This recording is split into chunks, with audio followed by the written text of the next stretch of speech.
Bienvenue dans une nouvelle vidéo des artisans de demain. La semaine dernière, on te racontait nos aventures à Téhéran avec nos amis Majid et Tahiré. Aujourd'hui, on est parti avec eux dans leur région natale au nord de l'Iran. Ils ne nous avaient pas menti. Dès qu'on arrive ici, on est saisi par la beauté des paysages. On quittait le désert tout juste ce matin, et pourtant, nous voilà au milieu des champs de thé et des collines verdoyantes. Dans notre quête aux artisans de demain, le programme ici dans cette région qu'on appelle Gilan risque d'être bien chargé.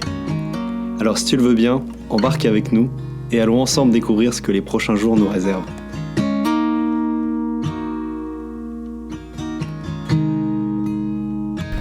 Comme tu peux le voir, nous ne sommes plus à Téhéran. On est dans la région du nord-ouest de la Turquie qui s'appelle Gilan. Et on avait bien besoin d'en trouver un petit peu de verre avant de s'enfoncer dans le sud de l'Iran, parce que ça va être principalement désertique. On est venu ici pour deux raisons. Pour retrouver de la verdure avant de s'enfoncer dans le désert iranien. Et la deuxième, c'est pour rencontrer des personnes qui font de la culture du riz, qui est très répandue dans cette région. Là, on est au milieu des champs de thé. Et demain matin, on va rencontrer un agriculteur qui cultive le riz. On va te montrer un petit peu à quoi ça ressemble.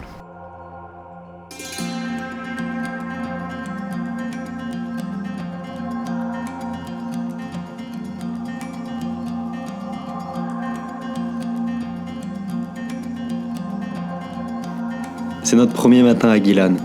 Nous partons au lever du soleil pour nous perdre au milieu des rizières. Au milieu de ces cultures inondées, il existe un homme qui a élaboré un potager assez particulier. Il nous a donné rendez-vous tôt ce matin, avant que la chaleur ne soit trop étouffante, pour nous expliquer comment il s'y prend. Au bout d'un chemin en digue, nous rencontrons Amir. Amir est directeur d'un lycée à Laïdjan, la ville d'où sont originaires nos amis. Mais il passe tout son temps libre dans son jardin et les rizières qui l'entourent.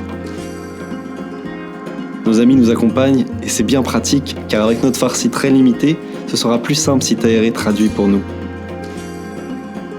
آب نداره اگه باشه تو تابستونا خوشساله بشه آب رودخونه بره پایین ما مجبوریم آب بدیم. Amir nous explique qu'il a construit ses lits de culture sur les rizières encore pleines d'eau, ce qui fait que le sol est constamment humide et que malgré le soleil qui tape, il n'arrose jamais. این علف هرزه اینا این چه دیشی داره سبزم هست. It says that you can see the roots are very small, but it's green. آفات مثل کمس آخر برنج بعد بیماریش مثل بلست یه بیماری قارچیه اونم بیلت کود سفیده کود اوره‌ای سفید میزنن بیماری بلست زیاد میشه کشاورز مجبور سمپاشه. Nature was enough, but when the people started to use chemical things, the cycle disturbed and everything changed. Yes. اینا رو میشه گفت 20 ساله بیشتر شد. نه پدر بزرگام اونا نداشتن، نه اصلا کودم نداشتن، اونا کود شیمیایی هم نداشتن، برای اینقدر بیماری هم نبود. یکی از عواملش همین استفاده از همین کوداست. Are you the only one that doesn't use pesticides? نه بابا باز هم هستن، خیلی هستن. آره تو خصوصا تو گیلان هستن، گروهایی هستن که. Nous continuons la visite de son jardin. Un climat ensoleillé et humide où on n'a pas besoin d'arroser. On a l'impression que tout peut pousser ici. Amir nous le démontre bien en énumérant tous les arbres fruitiers et les diverses plantes que nous croisons sur notre chemin. Il suffit de lever le bras pour attraper une prune, ou se baisser pour ramasser des herbes aromatiques. Tahiré nous explique que sa grand-mère et tous ceux de sa génération savaient se soigner avec les plantes de la région. Ça nous rappelle nos remèdes de grand-mère, qui sont peut-être universels finalement. دیروز خاک ریختیم تموم شد. آره دیروز جاش هم باریک بود. آره مراسم افتتاحیه هم داشتیم. ماکرون دعوت کرده بودیم بیاد قیچی بزنه. مناطق کوهستانی املار از بالای کوه میشوره، از کردستان داریم، زنجان داریم. اونا رو میشوره با خودش میاره تو منطقه جلگه گیلان. About 30 years ago, when there was no chemical pesticides, there were fish. بعد هم کار میکردن ماهی میگرفتن. They both farming and fishing. الان دیگه همه رو از بین بردن. But now all of them are killed. À la fin de la visite, nos amis comprennent rapidement qu'on porte un intérêt assez poussé pour tout ce qui pousse à l'écologie et au mode de vie respectueux de l'environnement.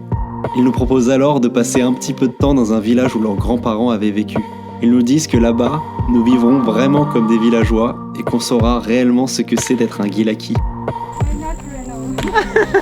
It's whether you want Non, you buy Renault. non. كل افريقيا geçti. Bazım Asya'yı Asya.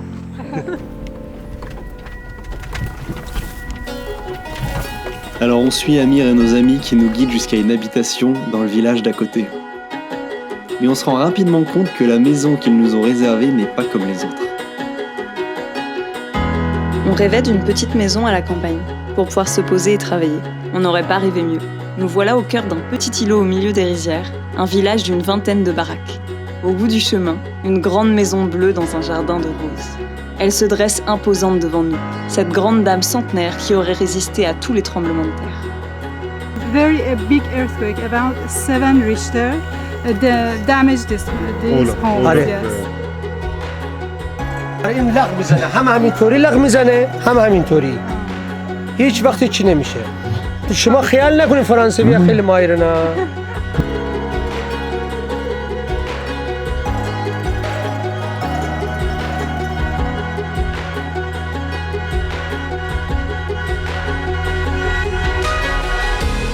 On en reste bouche bée. Tahiré me dit avec le sourire qu'elle a passé son enfance dans une maison tout comme celle-ci, à dormir par terre à la belle étoile avec ses cousins. Les murs sont en terre, le sol recouvert de nattes de feuilles de riz, le tout surélevé à quelques mètres au-dessus du sol. On ne rentre à l'intérieur que pour dormir ou s'abriter de la chaleur. Nous vivons sur ce salon en plein air, assis en tailleur dans cette terrasse à l'iranienne. Notre oasis pour échapper à l'humidité étouffante ou aux orages incertains. Cette maison aux odeurs de terre, de roses et d'ail. Une maison traditionnelle Gilaki. Tu vois, on pensait rester un week-end ici. Mais finalement, chaque jour on prolonge une nuit de plus. Faut dire qu'on s'y sent bien dans cette grande maison traditionnelle. Le calme et un accès stable à l'électricité, c'est vraiment ce dont on avait besoin pour travailler sur nos vidéos. À la base, on est venu là, on voulait juste faire un petit reportage sur la culture du riz pendant un jour ou deux. Et on s'y est vraiment plu dans cette maison traditionnelle parce que finalement, pour se rendre compte vraiment du mode de vie local, quoi de mieux que de rester dans une maison traditionnelle et de vivre avec les gens du village et de pouvoir les observer cultiver le riz. À Route Bané, la vie s'écoule tranquillement, au rythme des petits cours d'eau qui abreuvent le riz. Rapidement, tout le village nous connaît. On nous salue de loin, on passe nous dire bonjour, on nous apporte même à manger. On est chez nous, là, on est quand même à la campagne. Copain Magid est reparti, mais sa famille est toujours là. Et là, sa tante, aujourd'hui, elle est venue exprès, juste pour nous apporter dans un petit panier le repas du midi. Elle est repartie, juste pour nous apporter à manger, et elle repart. Nous sommes nourris aux prunes acides, à l'ail confit, au riz et à cette délicieuse sauce aux fèves, curcuma et anettes, appelée bachalerato. Les journées se répètent et on prend nos marques. Les paysans vivent avec le soleil.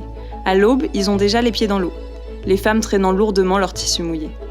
Mais rapidement, le soleil tape et tout le monde rentre chez soi pour la sieste. Allongés sur les nattes, tétanisés par la chaleur, on entend le ronflement de notre voisin, les pots de fleurs suspendus au balcon et le bruit du thé qui bout à feu doux. Vers 16h, la vie reprend. Le soleil nous offre un moment de répit. Les enfants retrouvent les impasses, les vieillards se rejoignent au café du village, quand d'autres vont aider leurs voisins dans les chanteries.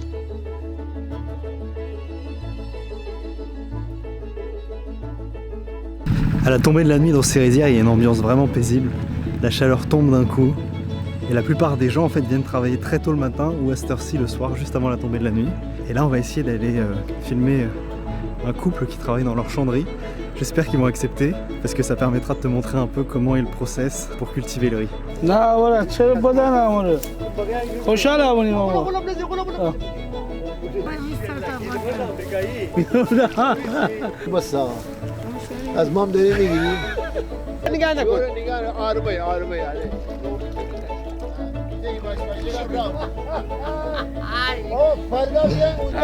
Dans les plantations, on se retrouve, on rigole une fois à la main, les pieds dans la vase.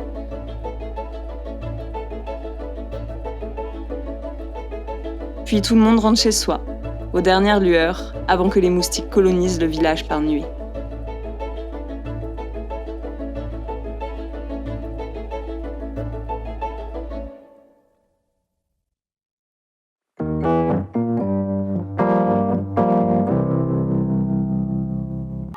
Et encore une fois, la région de Gilan ne fait pas exception à la réputation des Iraniens.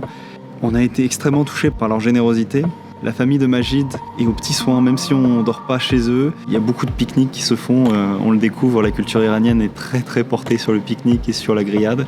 Il y a l'oncle de Majid qui connaît personnellement Ali, la femme de l'oncle de Majid qui nous apporte des petits plats alors qu'on lui a rien demandé. Tous les jours, ils nous rendent visite pour savoir si tout va bien, pour nous proposer une soirée pique-nique, pour nous proposer une sortie à la plage. Mais tu vois, parfois leur hospitalité est tellement grande que ça peut mettre mal à l'aise. On ne sait pas trop comment leur rendre ce qu'ils nous donnent. Mais la réalité, c'est que c'est fait tellement avec une bonté de cœur qu'on sait que c'est naturel chez eux, donc on ne peut qu'accepter. Et c'est comme ça qu'on finit toujours par dîner chez eux, on finit toujours par accepter leur soirée plage. Et ils ont ce don vraiment pour te mettre à l'aise dans la situation. Une fois que tu es avec eux, tu vas te sentir comme si tu faisais partie de la famille, même s'il y a la barrière de la langue, même si on arrive très peu à communiquer, on arrive quand même à passer des bons moments. Les copains, c'est trop facile en Iran. À chaque jour, sa nouvelle rencontre. Il suffit de se promener quelque part pour entendre résonner un « Welcome to Iran ». Et voilà, c'est le début d'une belle amitié. On discute, on s'intéresse, on échange nos numéros, un selfie, et les liens sont créés. Et quelle amitié! Rapidement, on se fait inviter à manger, à des pique-niques, à la plage, les randonnées et les vacances, les musées. Chaque jour, un ou deux liens. Au fil du temps, nous tissons une belle tapisserie à l'image de la Perse.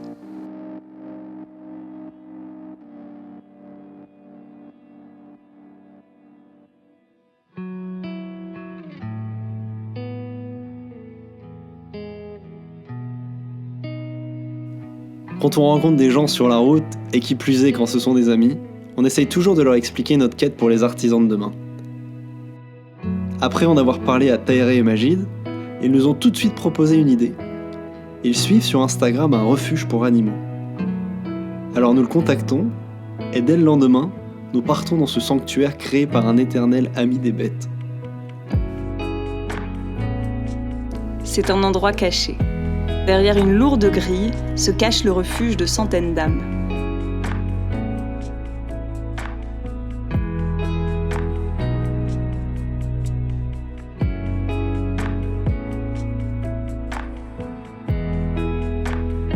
Nous sommes accueillis comme de la famille.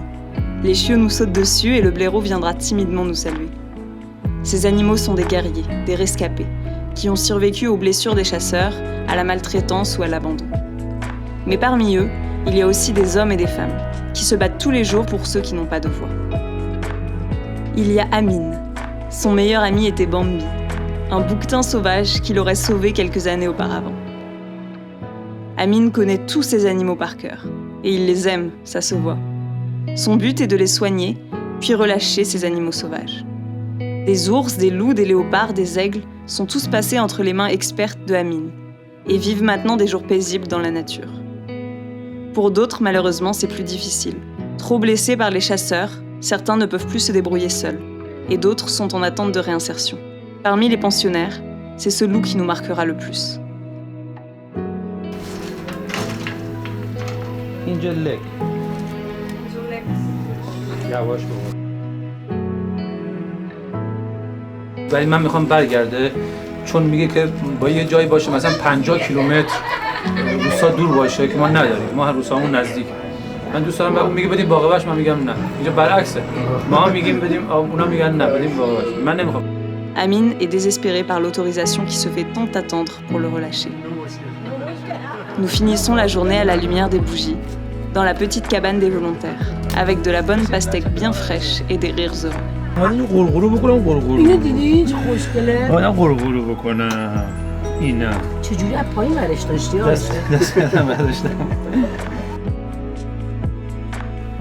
C'est depuis cette petite région au nord du Moyen-Orient que nous te quittons.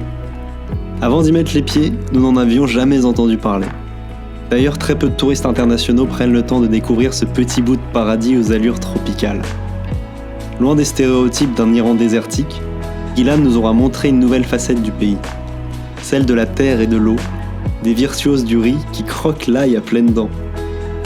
Mais il faudra qu'on revienne pour se perfectionner au croquage d'ail. Mais ça ne sera qu'une excuse pour revoir Ali, Marzieh, Yassi, Tahiré, Majid, Amin, Marjan et enfin notre bout en train préféré, Amir. On espère que l'épisode de cette semaine t'a plu. N'hésite pas à nous le faire savoir. Tu sais, lire tous tes commentaires, ça nous encourage vraiment à continuer à faire ces vidéos. Nous, on va commencer tranquillement à s'enfoncer dans le désert. Et en attendant, on te dit à la semaine prochaine.